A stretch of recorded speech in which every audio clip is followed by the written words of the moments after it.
2007 मध्ये रजनीकांत सरांचा एक ब्लॉकबस्टर चित्रपट आला, शिवाजी द बॉस.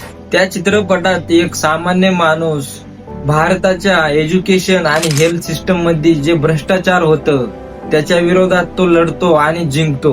2001 मध्ये आलेली नायक असू द्या किंवा 2015 मध्ये आलेले अक्षय कुमारची गब्बर इज बॅक, एक असा चित्रपट जो सामान्य माणूस भ्रष्ट सरकारच्या विरोधात लढून विजय प्राप्त करतो. जेव्हा असे चित्रपट आपल्या सिनेमाघरामध्ये लागतात तेव्हा पब्लिक टाळ्या वाजवत असते. मित्र, हे कसं काय माहितीये तुम्हाला? एक सामान्य माणसाला सिनेमाघरामध्ये जीत भेटायला हे फक्त सिनेमाघरापुरतच पॉसिबल आहे. रिअल लाईफ मध्ये आपल्याला जीत भेटत नाही, आपल्याला न्याय भेटत नाही. भेटतात तर अशी खबरे. 25 जुलैला राजस्थानच्या जालावर स्कूलमध्ये ज्या शाळेचं काम एका वर्षाच्या आधीच झालं होतं तिथली शाळा टिकू शकली नाही, तर 7 लहान मुलांचा मृत्यू आणि 28 मुलं जखमी झाले. मग काय, दरवेळेस आपल्या देशामध्ये जे होतं तेच झालं, मौन शांती. पण मित्र, याच्या मागं कोण होतं?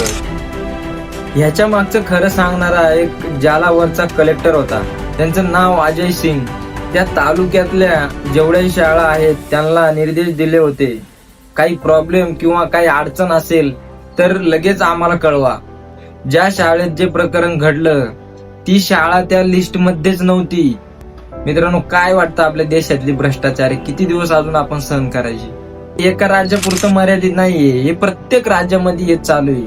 भेटूया पुढच्या व्हिडिओत. धन्यवाद.